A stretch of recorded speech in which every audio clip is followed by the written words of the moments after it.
مع السبعه. شوف ما بقاش درويش من المغرب، كان ما كاينش درويش. بغيت غير نعرف علاش اغلب الفيديوهات ديال الكسابه اللي كيبانوا دابا في هاد الفتره هذه ديال العيد الكبير كتلقى الكسابه كيهضروا بواحد الطريقه ديال الحقد، واحد الغل، كيهضروا بحال لا تقول لك كيتسالوا المواطن شي حاجه، بحال هاد المواطن داير لهم شي حاجه في الصغر، طاعزهم في الصغر.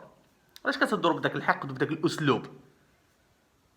ماشي ما حنا ما نعمموش، كاينين ولاد الناس، ولكن لا بليبار ديال الكسابه راه اكتشفنا بان ماشي مسخن غير في الهندام، يعني الهندام ديالو داير بحال شي مي كتزبل كتسار على يديه ورجليه، لا اكتشفنا بانه مسخن حتى في العقل. بحال واحد خارج كيقول لك اسيدي دابا حفظوها الكسابه، كيقول لك شاري لولادو الايفون وكذا، الكيدار اش جاب شي لشي. بهذا المنطق هذا ديالك نتايا هو انني الا شريت انا ايفون فخصني نمشي عند الحلاق مثلا نعطيه 30,000 فرانك باش يحسن لي راسي لانه عندي ايفون. فباش نطلع للطوبيس مثلا ولا الطاكسي البلاصه اللي كانت دايره 10 دراهم فخصني نخلص لها 20,000 فرانك لانه عندي ايفون.